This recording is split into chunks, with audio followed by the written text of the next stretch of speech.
The rain drummed against my father's casket like impatient fingers, each drop a reminder that even God seemed in a hurry to get this day over with. I stood there in my only decent black suit, watching the preacher's mouth move, while my mind wandered to everything except the words coming out of it. Dad would have laughed at the whole production. He always said funerals were for the living. "Thomas," my wife Diane whispered, tugging at my sleeve. Her voice cut through the minister's droning about eternal rest and heavenly peace. "We need to talk." I glanced at her sideways. Even in mourning attire, Diane looked like she was dressed for a business meeting. Her black dress was perfectly pressed, her makeup flawless despite the humidity. She'd always been meticulous about her appearance, but today something felt different. Cold. Professional. "Can it wait?" I muttered, nodding toward the casket. "Kind of in the middle of something here." She pressed a manila envelope into my hands.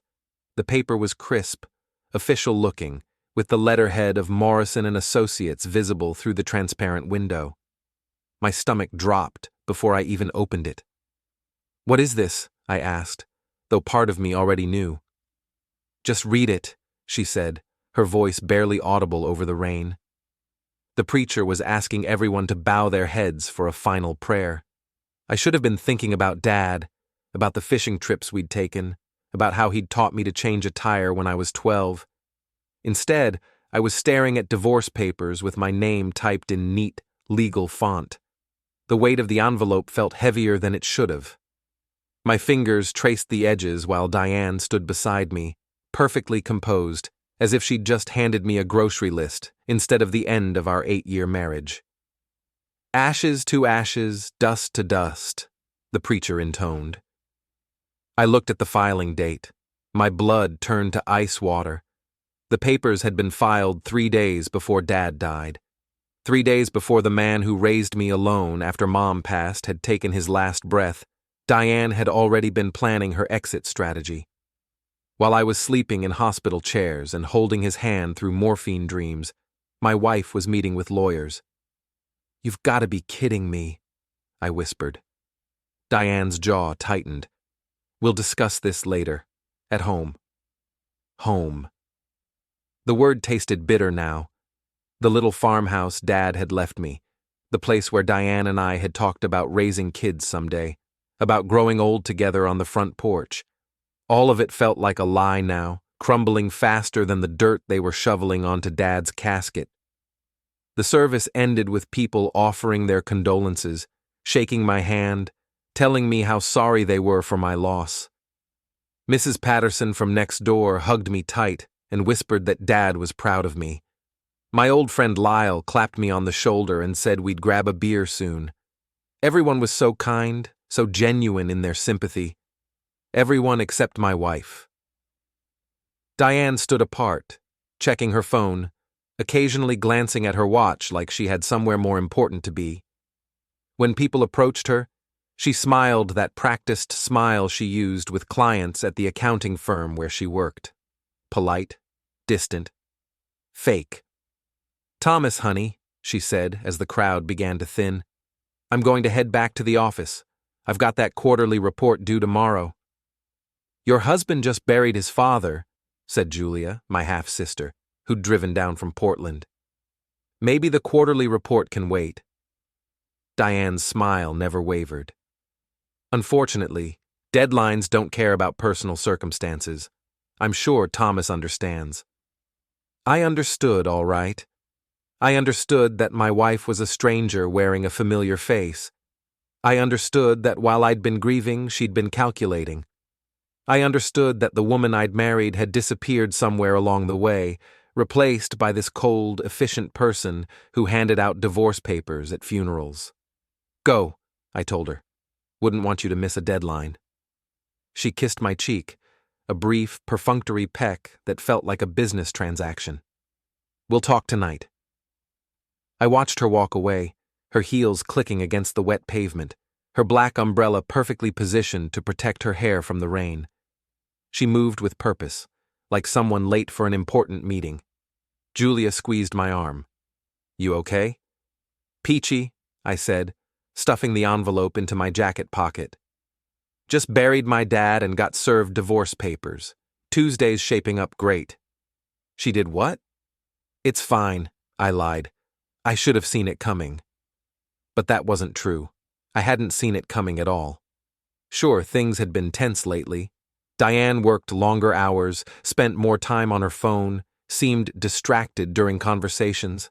I'd chalked it up to stress from her job, maybe the strain of watching Dad deteriorate over the past few months. I'd thought we were going through a rough patch, not heading for a cliff. The funeral director, a nervous little man named Peterson, approached with a clipboard. Mr. Porter, if you could just sign here for the final arrangements.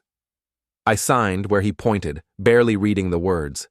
My mind was spinning, trying to process everything that had just happened. The rain was getting heavier, and most of the mourners had headed to their cars. Soon, it would just be me, Dad's grave, and a pile of legal paperwork that would reshape my entire life. There's one more thing, Peterson said, lowering his voice. Your wife asked me to give you this after the service. Another envelope. This one smaller, cream-colored, with my name written in Diane's careful handwriting. I tore it open, expecting more legal documents. Instead, I found a single sheet of paper with a brief note. Thomas, I know the timing isn't ideal, but I couldn't wait any longer. I've moved my things to a temporary place. The house key is under the flower pot. We'll need to discuss asset division soon. Diane. Asset division. She'd reduced our marriage to a business transaction, complete with inventory and liquidation procedures. I crumpled the note and shoved it into my pocket alongside the divorce papers. Bad news? Peterson asked. Just my wife being efficient, I said. She's very good at that. I stood there for another 10 minutes after everyone else had gone, rain soaking through my suit jacket, staring at the fresh dirt that covered my father's casket. Dad had been a simple man, worked construction for 40 years, paid his bills on time, never missed a Sunday dinner. He'd married my mother when they were both 19 and stayed faithful until the day she died. He'd probably never imagined that his son would be standing at his graveside holding divorce papers. Sorry, Dad, I said to the headstone. Guess I picked wrong. The rain was coming down harder now, turning the cemetery paths into muddy streams. I walked back to my truck, water squishing in my shoes, and sat in the driver's seat for a long moment before starting the engine. The envelope crinkled in my pocket every time I moved. 3 days before Dad died. The timing gnawed at me like a splinter. What kind of person files for divorce while their spouse is watching a parent die? What kind of person plans their escape while pretending to offer comfort and support? I thought about all the times Diane had visited the hospital with me, how she'd brought Dad flowers and magazines, how she'd sat quietly in the corner while I held his hand. Had she been calculating then, planning her exit strategy while I grieved? The drive home took 15 minutes through winding country roads that Dad had taught me to navigate when I was 16. Every familiar landmark, the old Miller farm, the covered bridge, the general store where we'd bought fishing supplies, felt different now. Tainted, like I was seeing them through someone else's eyes. The house looked smaller when I pulled into the driveway. Dad's old Chevy was still parked in the barn, covered by a tarp I'd thrown over it 3 weeks ago when he'd gotten too sick to drive. I'd been meaning to decide what to do with it, but there hadn't been time. Between hospital visits and funeral arrangements, I'd barely had time to sleep. Now, I had all the time in the world. And apparently, I had it alone. The key was exactly where Diane had said it would be, under the ceramic flower pot that held the wilted remains of the marigolds she'd planted last spring. I let myself into what used to be our home and immediately noticed the gaps where her things had been. The antique mirror in the hallway, gone. The throw pillows she'd insisted we needed for the couch, gone. The coffee maker she'd bought last Christmas, gone. She'd been thorough, professional, efficient. I poured myself 3 fingers of the whiskey Dad had given me for my birthday and sat at the kitchen table with the divorce papers spread in front of me. The legal language was dense, full of whereas and heretofore, but the message was clear. Diane wanted out, and she wanted half of everything. Including the house Dad had left me, including the land that had been in our family for 3 generations, including the small inheritance that was supposed to help me start the contracting business Dad and I had talked about. I was reading through the asset list when something caught my eye. Diane had listed her job at Morrison Associates as a marital asset, claiming that her position and client relationships had value that should be considered in the division. It seemed like a stretch, but then again, I wasn't a lawyer. What I was, apparently, was a fool who'd trusted the wrong person. I finished the whiskey and poured another. Outside, the rain continued to fall, drumming against the windows like it was trying to get in. The house felt too quiet, too empty, too full of memories that now felt like lies. Tomorrow, I'd call a lawyer. Tomorrow, I'd start figuring out how to untangle 8 years of shared life. Tomorrow, I'd begin the process of becoming a divorced man. But tonight, I was just going to sit in Dad's old chair, drink his whiskey, and try to figure out where everything had gone so wrong. The hangover hit me like a freight train at 6 a.m., right along with the realization that yesterday hadn't been some alcohol-fueled nightmare. The divorce papers were still scattered across the kitchen table, and Diane's coffee mug was still missing from the dish drainer. Reality had a way of being brutally persistent. I made coffee with the ancient percolator Dad had used since the Carter administration and tried to think clearly through the pounding in my skull. The first order of business was finding a lawyer, preferably one who wouldn't cost me the farm. Literally. My phone buzzed with a text from Lyle. "How you holding up, buddy? Need anything?" I typed back, "Need a good divorce lawyer and a time machine." Shit. Call Melanie Cross. She handled my custody thing. Tough as nails. Melanie Cross. I remembered her from high school. Sharp-tongued, smarter than everyone else in the room and never afraid to prove it. She'd gone to law school somewhere down south and come back to town 5 years ago to open her own practice. If I needed someone tough, she'd definitely qualify. I found her number online and called before I could lose my nerve. "Cross Legal Services," came a crisp voice. "This is Melanie." "Melanie, it's Thomas Porter. We went to school together." "Tommy Porter. I heard about your father. I'm sorry for your loss." "Thanks. Listen, I need a lawyer. Divorce situation." "When did you get served?" "Yesterday, at Dad's funeral." There was a long pause. "She served you at the funeral?" "During the service, actually. Real classy."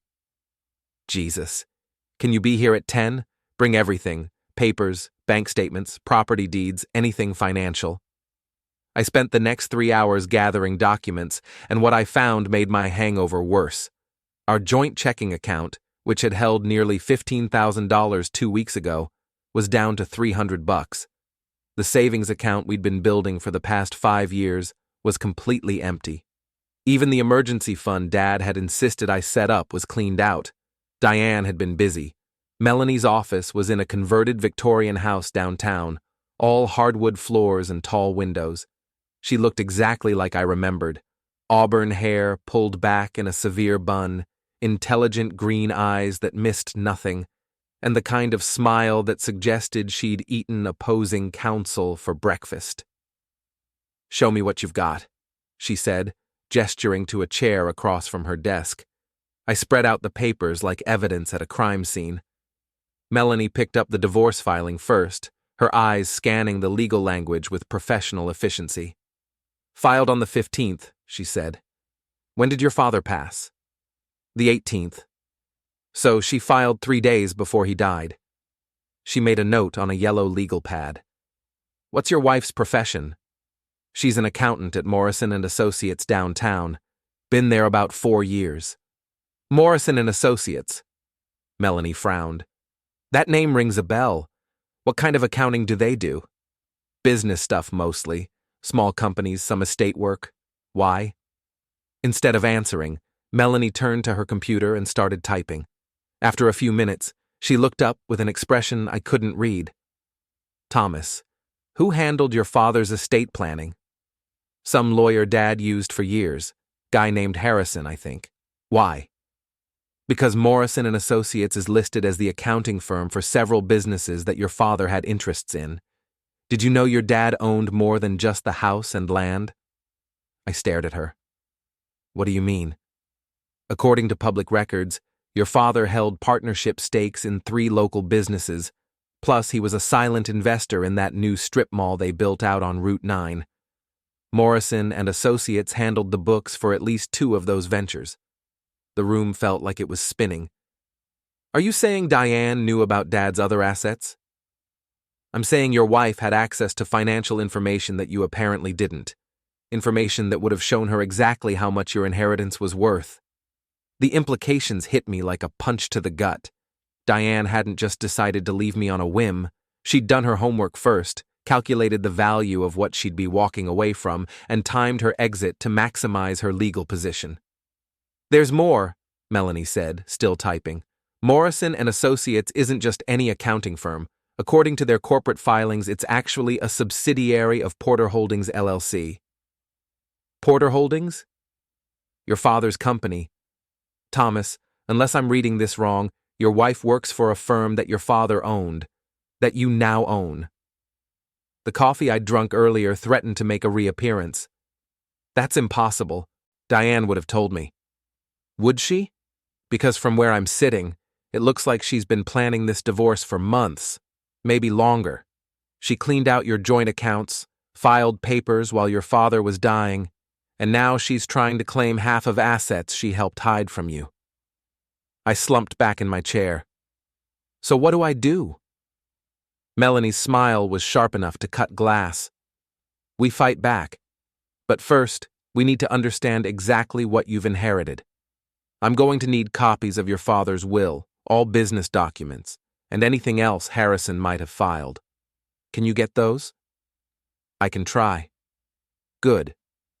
In the meantime, I'm filing a motion to freeze all marital assets until we can get a complete accounting. Your wife doesn't get to empty the accounts and then negotiate from a position of strength. How long will this take? Depends on how dirty she wants to play. But Thomas? Melanie leaned forward. If what I'm seeing here is accurate, your wife made a very expensive mistake. She filed for divorce without understanding what she was walking away from.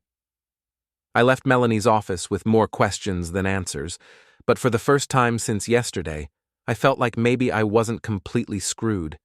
If Dad really had owned more than I'd realized, if there were assets I didn't know about, then maybe Diane's carefully calculated exit strategy had a few holes in it. The law office of Harrison and Associates was in an old brick building that smelled like leather and disappointment. The receptionist, a woman old enough to have typed the Constitution, led me to a conference room where stacks of documents waited like sleeping dragons. Mr. Harrison will be with you shortly, she said. He's been expecting you. Harrison turned out to be a thin man in his 70s with wire-rimmed glasses and the patient manner of someone who'd spent decades explaining complicated legal concepts to confused clients. He shook my hand with genuine sympathy. Thomas, I'm so sorry about your father. He was a good man. Thank you. Mr. Harrison, I need to understand what Dad left me. My lawyer says there might be more than just the house and land. Harrison nodded slowly. Your father was a very private man about his business affairs. He didn't want you to feel pressured or burdened while he was alive. But yes, there's considerably more. He opened a thick folder and spread out documents that might as well have been written in Sanskrit for all the sense they made to me. Your father started investing in local businesses about 20 years ago, Harrison explained. Nothing flashy, just quiet partnerships with people he trusted. The hardware store, the auto repair shop, that new restaurant downtown. He also bought into several real estate ventures. How much are we talking about? Conservatively, about $2.3 million in total assets. I nearly fell out of my chair. $2.3 million? Your father lived modestly, but he invested wisely. He also owned Morrison Associates outright. Bought it from the original owner about 6 years ago when the man wanted to retire. The room was spinning again. So, Diane works for a company you now control, yes. I assume she didn't mention that during your marriage. She never said a word. Harrison removed his glasses and cleaned them carefully. Thomas, there's something else you should know. Your wife contacted me 3 weeks ago, asking about your father's estate. She said you'd asked her to help with financial planning. I never asked her to do anything like that. I suspected as much. I told her I couldn't discuss client matters without your father's explicit permission. She seemed disappointed. The pieces were falling into place now, forming a picture I didn't like but couldn't ignore. Diane had tried to get information about Dad's assets directly from his lawyer. When that failed, she'd used her position at Morrison Associates to dig deeper. She'd known exactly what she was walking away from when she filed those divorce papers. Mr. Harrison, what happens to Morrison Associates now? You own it. The employees work for you, including your wife, or rather your soon-to-be ex-wife. I thought about that for a moment. Can I fire her? Harrison's smile was thin but genuine. As the owner, you can make whatever personnel decisions you feel are appropriate for the business. I left Harrison's office with a briefcase full of documents and a head full of possibilities. Diane thought she'd been clever, timing her divorce to coincide with Dad's death, cleaning out our joint accounts before I knew what was happening. She'd calculated her exit strategy based on information she'd gathered through her job. What she hadn't calculated was that her job belonged to me now. I drove past Morrison Associates on my way home, a converted mill building with large windows and a small parking lot. Diane's Honda was parked in its usual spot, right next to a shiny BMW that probably belonged to her boss. She was in there right now, probably working on that quarterly report she'd mentioned yesterday, completely unaware that her world was about to change. My phone rang as I pulled into my driveway. Lyle's name appeared on the screen. How'd it go with the lawyer? Better than I expected, I said. Turns out my wife isn't as smart as she thinks she is. Good. You want to grab a beer and tell me about it? Rain check. I've got some reading to do. I spent the rest of the afternoon going through Dad's papers, trying to understand the scope of what I'd inherited. The man I'd thought of as a simple construction worker had actually been a shrewd businessman who'd quietly built a small empire while living in the same modest farmhouse for 30 years. Every document I read made Diane's betrayal feel sharper. She'd known about all of this, the businesses, the investments, the real estate. She'd used her position at Morrison Associates to gather intelligence, then filed for divorce at the moment when she thought I'd be too grief-stricken to think clearly. She'd underestimated me. More importantly, she'd underestimated Dad. As the sun set over the hills behind the house, I made myself a simple dinner and tried to plan my next move. Tomorrow, I'd call Melanie with the new information. Tomorrow, we'd start fighting back. But tonight, I raised a glass of Dad's whiskey to his memory and smiled for the first time since the funeral. Thanks, Dad, I said to the empty kitchen. I think you just gave me the tools to win this thing. The next morning, I called in sick to my construction job, which wasn't entirely a lie, since the thought of Diane's deception made me physically nauseous, and drove straight to Melanie's office with Dad's documents. She took one look at the asset list and let out a low whistle. Your wife is either the unluckiest woman in Maine or the dumbest, she said, spreading the papers across her desk.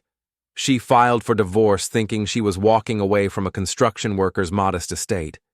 Instead, she's about to lose her job and any claim to a multi-million-dollar inheritance.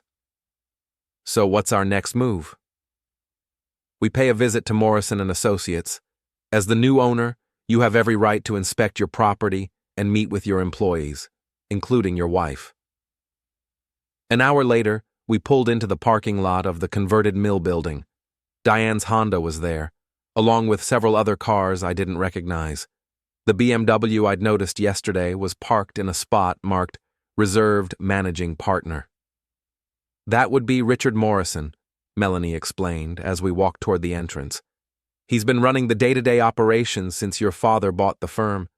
According to the paperwork, he has a management contract but no ownership stake. The lobby was all polished wood and leather furniture, designed to inspire confidence in potential clients. A receptionist with perfectly styled hair looked up as we entered. "Good morning. Do you have an appointment?" "Thomas Porter to see Mr. Morrison," Melanie said. "And Mrs. Porter, if she's available." "I'll check if they're free. May I ask what this is regarding?" "Business ownership matters," Melanie replied smoothly. The receptionist made a phone call, speaking in hushed tones. After a moment, she hung up and smiled. "Mr. Morrison will see you in a few minutes. Mrs. Porter is in a client meeting but should be available shortly." We sat in the leather chairs and waited. I could hear voices from the offices upstairs, the hum of computers, the normal sounds of a business day. It was strange to think that all of this belonged to me now, that every person in this building was technically my employee. "Mr. Porter?" A man in his 50s appeared at the top of the stairs, wearing an expensive suit and a puzzled expression. "I'm Richard Morrison. I understand you wanted to discuss business matters." We followed him to a corner office with windows overlooking the river. Morrison gestured for us to sit, then settled behind his desk with the careful movements of someone trying not to appear nervous. "How can I help you today?" Melanie placed a folder on his desk. "Mr. Morrison, I'm Melanie Cross, representing Mr. Porter. We're here to discuss the ownership structure of Morrison Associates." Morrison's face went pale. "I'm sorry. I don't understand." "Your firm was purchased by Porter Holdings 6 years ago," Melanie continued. "Mr. Porter's father, who passed away recently, was the sole owner. That ownership has now transferred to his son." The silence stretched for nearly a minute. Morrison stared at the documents Melanie had placed in front of him, his hands trembling slightly as he turned the pages. I had no idea," he finally said. "The purchase was handled through intermediaries. I never knew who the actual owner was." "But some of your employees did," I said. "My wife, specifically. She's been accessing information about my father's assets through her work here." Morrison's face went from pale to gray. "Mrs. Porter handles several of our estate accounts. If she accessed confidential information inappropriately—" "She did," Melanie said, "and used that information to time a divorce filing for maximum personal benefit. We'll be conducting a full audit of which files she accessed and when." A knock on the door interrupted us. Morrison called out, "Come in," and Diane entered the office with a stack of papers in her hands. She stopped dead when she saw me. "Thomas, what are you doing here?" "Meeting with my employees," I said. "All of them." She looked confused, then annoyed. "I don't have time for whatever this is. I have work to do." "Actually," Morrison said quietly, "you should sit down, Diane. This concerns you directly." Diane remained standing, her posture rigid. "I'm in the middle of the Hendricks audit. Can't this wait?" "The Hendricks audit can wait," I said, standing up. "This can't." For the first time since I'd known her, Diane looked genuinely uncertain. She sat down slowly, placing her papers on her lap like a shield. "Diane," Morrison said, his voice strained, "did you access confidential client files to obtain information about Mr. Porter's family assets?" "What kind of question is that?" "The kind that determines whether you still have a job," I said, "because as of yesterday I own this company. I own this building. I own every desk, every computer, and every file cabinet in this place, including the ones you've been going through without authorization." Diane's face went through several colors before settling on a shade of white that matched the papers in her lap. "That's impossible." "Is it?" Melanie opened her briefcase and pulled out a thick stack of documents. "Here's the purchase agreement from 6 years ago. Here's the corporate filing showing Porter Holdings as the sole owner. Here's your father-in-law's will, transferring all assets to his son. Would you like to see more?" Diane snatched the papers and read them with the speed of someone who knew how to parse legal documents. With each page, her expression grew more strained. "You knew," I said. "You've known for weeks, maybe months. You used your position here to dig into Dad's finances, figured out what I'd be inheriting, and timed your divorce filing accordingly." "I don't have to listen to this." "Actually, you do," Morrison said. "If these allegations are true, you've violated client confidentiality agreements and possibly committed corporate espionage. I need to understand exactly what happened." Diane stood up abruptly. "I'm calling my lawyer." "Good idea," Melanie said. "You're going to need one. Corporate espionage, breach of fiduciary duty, fraudulent concealment of assets in a divorce proceeding. We're looking at both civil and criminal charges." "This is insane," Diane said, but her voice lacked conviction. "Thomas, you can't seriously believe I would—" "What? Steal from joint accounts while my father was dying? Use confidential client information for personal gain? Serve me divorce papers at a funeral?" I stood up and faced her across Morrison's desk. "Which part am I supposed to not believe, Diane?" She opened her mouth to respond, then closed it. For 8 years, I'd watched her talk her way out of every difficult situation with a combination of logic, charm, and strategic misdirection. Now she just stood there, clutching her papers, looking like someone who'd just realized she'd been playing chess while everyone else was playing checkers. "I want her off the premises immediately," I told Morrison. "Security escort, personal items only, company property stays here." "Thomas, you can't—" "I can," I said. "I own this place, remember? Your employment is terminated effective immediately. Your access to company files is revoked. Your company credit card is canceled. And if I find out you've taken so much as a paperclip that doesn't belong to you, I'll have you arrested for theft." Morrison was already reaching for his phone. "I'll call security." "This isn't over," Diane said, her voice shaking with anger. "You're right," I replied. "It's not. Because now we're going to audit every file you've touched, every client account you've accessed, every piece of information you've gathered. And when we're done with that, we're going to have a very interesting conversation with the State Bar Association about lawyers who help their clients commit fraud." Diane's face went white. "My lawyer didn't know about any of this." "Then you'd better hope he's got a good malpractice policy." Security arrived in the form of a burly man who looked like he'd rather be anywhere else. Morrison explained the situation in hushed tones, while Diane gathered her personal belongings from her desk. The other employees watched from doorways and cubicle openings, whispering among themselves. "Mrs. Porter," the security guard said politely, "I'll need to escort you to your car." Diane looked at me one last time. 8 years, Thomas. 8 years of marriage, and this is how you want to end it? "I didn't end it," I said. "You did. At Dad's funeral, remember?" She walked out with her head high, but I could see the tremor in her hands as she carried her cardboard box of personal items. The other employees scattered back to their desks as she passed, suddenly very interested in their work. Morrison closed his office door after she left. "Mr. Porter, I need you to know that I had no idea about any of this. If I had known she was accessing confidential files—" "I believe you," I said. "But I want a complete audit of her computer access, every file she opened, every document she printed. I want to know exactly what information she gathered and when. Of course, I'll have our IT department pull the logs immediately." "Good. And Mr. Morrison?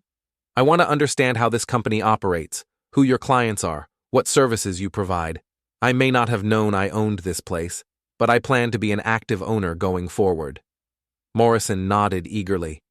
"I'll prepare a complete briefing for you. Financial statements, client lists, employee records, everything you need." Melanie and I left Morrison Associates an hour later with promises of full cooperation and complete transparency. As we walked to our cars, I felt something I hadn't experienced in days: satisfaction. "How do you feel?" Melanie asked. "Like I just won the first round," I said. "But this isn't over." "No, it's not. She'll regroup, probably try to claim she was acting in good faith, Maybe argue that she had a right to know about marital assets. Will that work? Melanie's smile was predatory. Not when we show the judge the timeline. She accessed confidential files, cleaned out joint accounts, and filed for divorce while your father was on his deathbed. No judge in Maine is going to have sympathy for that. I drove home feeling better than I had since the funeral. Diane had planned her exit strategy carefully, but she'd made one crucial mistake. She'd underestimated both me and Dad. She'd thought she was dealing with a simple construction worker who'd inherited a modest estate. Instead, she'd just lost her job, her access to confidential information, and any moral high ground she might have claimed in the divorce proceedings. But as I pulled into my driveway, I realized this was just the beginning. Diane wasn't the type to go down without a fight, and she still had allies I didn't know about. Her lawyer, for one, her friends and co-workers for another. The war was just getting started. Word travels fast in a small town, and by the time I got home from Morrison Associates, my phone was buzzing with calls and texts. Some were supportive. Lyle wanted to take me out for a celebratory beer. My sister Julia called from Portland to check on me. Even Mrs. Patterson from next door stopped by with a casserole and barely contained curiosity about the commotion she'd heard about downtown, but not all the reactions were positive. "Thomas? It's Jennifer Walsh," came the voice on my answering machine. Jennifer had been Diane's maid of honor at our wedding, and they'd remained close friends ever since. "I don't know what kind of game you're playing, but having Diane escorted out of her workplace like a criminal is beyond cruel. She's devastated. Call me." I deleted the message without calling back. The next message was from Brad Hutchins, a guy I'd considered a friend until recently. "Dude, what the hell? Diane says you're trying to destroy her career over some petty revenge bullshit. That's not cool, man. She's a good person." Apparently, Diane had already started her counteroffensive, painting herself as the victim of a vindictive ex-husband. It was a smart strategy. Get her version of events out first, frame the narrative in her favor, make me look like the bad guy. I was deleting Brad's message when another call came in. This time, I recognized the number. Morrison and Associates. "Mr. Porter, this is Richard Morrison. I'm sorry to bother you, but we've had some developments." "What kind of developments?" "Two of our employees have submitted their resignations, effective immediately. They're both friends of your wife, ex-wife, and they've indicated they don't feel comfortable working for you under the current circumstances." I wasn't surprised. Diane had always been good at building alliances, and she'd had 4 years to cultivate relationships at Morrison and Associates. Of course, some people would side with her. "Who are we talking about?" "Sarah Chen from Accounts Receivable and Marcus Webb from Client Services. Both are good employees, but if they've made up their minds..." "Let them go," I said. "We'll manage without them." "There's something else. Mrs. Porter's attorney called this afternoon. He's demanding access to her computer files and personal workspace, claiming we violated her rights by terminating her without proper notice." "What did you tell him?" "That all employment matters would need to be discussed with the owner. He wants to schedule a meeting with you." I thought about that for a moment. Diane's lawyer was probably fishing, trying to understand how much I knew and what evidence I had. It might be worth taking the meeting if only to gauge their strategy. "Set it up for tomorrow afternoon," I said. "And Mr. Morrison, I want our own attorney present. Of course, I'll arrange everything." I hung up and called Melanie to fill her in on the latest developments. She listened without interruption, then gave a low chuckle. "She's moving fast," Melanie said. "Resignation letters, attorney demands, probably working the rumor mill to make you look like the villain. Classic damage control." "Is it working?" "Doesn't matter. We have the facts on our side, and facts beat public relations every time, at least in court." "What about outside of court?" "That's a different game. But Thomas, you need to be prepared for this to get ugly. Diane's not just fighting for money now. She's fighting for her reputation, her career, her entire future. People do desperate things when they're backed into a corner." I spent the evening going through more of Dad's papers, trying to understand the full scope of what I'd inherited. The more I learned, the more impressed I became with his business acumen. He'd invested in companies that provided steady returns, avoided flashy ventures that might have drawn attention, and structured everything through holding companies that kept his name out of public records. He'd also been incredibly generous in ways I'd never known about. There were charitable donations to the local food bank, anonymous contributions to families going through hard times, even college scholarships for kids who couldn't afford tuition. Dad had lived modestly, not because he was poor, but because he preferred to use his wealth to help others. It made Diane's betrayal sting even worse. She'd known about all of this, the businesses, the investments, the charitable work, and she'd still chosen to betray our marriage for financial gain. Around 10 o'clock, I heard a car pull into my driveway. Through the kitchen window, I saw Brad Hutchins getting out of his pickup truck. He looked angry. I met him at the front door before he could knock. "Brad, what brings you by?"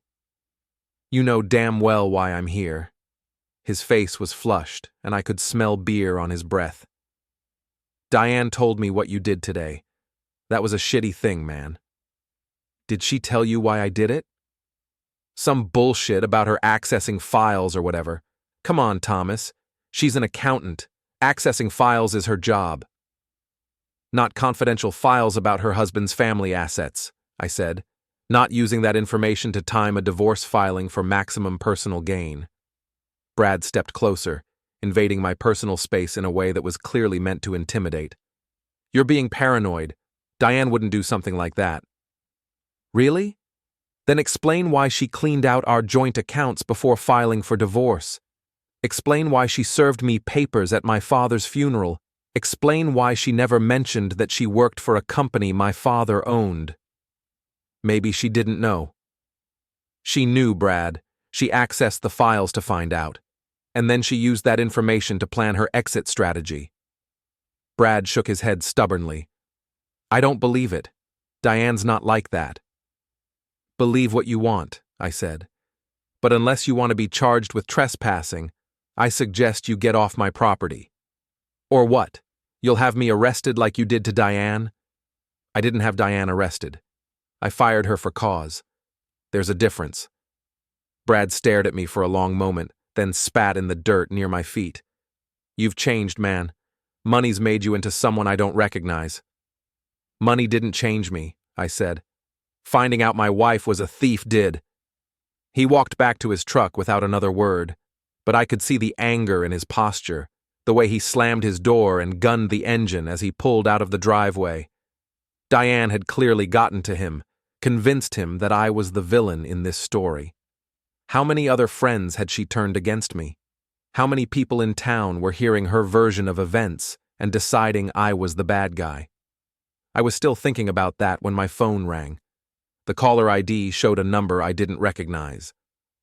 "Hello? Thomas Porter?" The voice was male, professional, with a slight Boston accent. "Speaking. This is attorney David Kellerman. I represent your wife in the divorce proceedings. I understand there was an incident at her workplace today. If by incident you mean I fired her for corporate espionage, then yes. Mr. Porter, I think there may be some misunderstandings that we can clear up. Would you be willing to meet tomorrow to discuss the situation? My attorney will be there." "Of course. Shall we say 2 o'clock at Morrison Associates?" "Fine." I hung up and immediately called Melanie to let her know about the meeting. She sounded pleased. "Good," she said. "Let's see what kind of story they're planning to tell." The next morning brought more phone calls, more messages, more evidence that Diane's version of events was spreading through town like wildfire. My foreman at the construction company called to say some of the guys were asking questions about my personal situation. The clerk at the hardware store gave me a cold look when I stopped in for supplies. Even the waitress at the diner where I grabbed lunch seemed less friendly than usual. Diane was fighting back, and she was doing it smart, not through lawyers and legal documents, but through the social networks that really mattered in a small town. She was positioning herself as the wronged party, the faithful wife who'd been betrayed by a husband drunk on unexpected wealth. It was a good strategy. It might even work if I let it. But I had no intention of letting it. At 2:00 sharp, Melanie and I walked into the conference room at Morrison Associates. Diane was already there with a man in an expensive suit who had to be Kellerman. She looked composed, professional, like someone who belonged in a boardroom rather than someone who'd been fired for cause less than 24 hours earlier. "Mr. Porter," Kellerman said, rising to shake my hand. "Thank you for agreeing to meet." I didn't shake his hand. "Let's get this over with." We sat on opposite sides of the conference table like opposing armies. Kellerman opened a leather portfolio and pulled out several documents. "Mr. Porter, I believe there's been a significant misunderstanding about my client's actions. Mrs. Porter has been a dedicated employee of this firm for 4 years, with an exemplary record and no history of misconduct." "Until now," Melanie said. "My client accessed no files that weren't directly related to her job responsibilities," Kellerman continued. "As an accountant specializing in estate planning, she had legitimate reasons to review various client portfolios." "Including her father-in-law's?" I asked. "Mrs. Porter was asked by her husband to help with financial planning related to his father's estate," Kellerman said smoothly. "She was acting at his request." I laughed. "That's bullshit, and you know it." "Thomas," Diane said quietly, "I know you're angry, but there's no need for profanity." It was the first time she'd spoken directly to me since yesterday, and her tone was perfect. Hurt, disappointed, but still caring. She was playing the role of the long-suffering wife, trying to remain civil despite her husband's unreasonable behavior. "You're good," I told her. "I'll give you that. But we both know I never asked you to look into Dad's finances." "You were under tremendous stress," she replied. "You may not remember every conversation we had during that difficult time. I remember you handing me divorce papers at his funeral. The timing was unfortunate, but I felt you deserved to know where things stood. 3 days after you filed them, while Dad was still alive." Kellerman intervened before Diane could respond. "Mr. Porter, the timing of the filing was based on legal considerations, not personal ones. My client wanted to ensure that estate matters and divorce proceedings didn't become unnecessarily complicated." How thoughtful of her.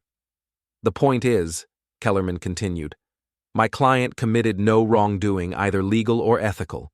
Her termination was unjustified and potentially discriminatory. We're prepared to file wrongful termination charges unless this matter is resolved quickly." Melanie leaned forward.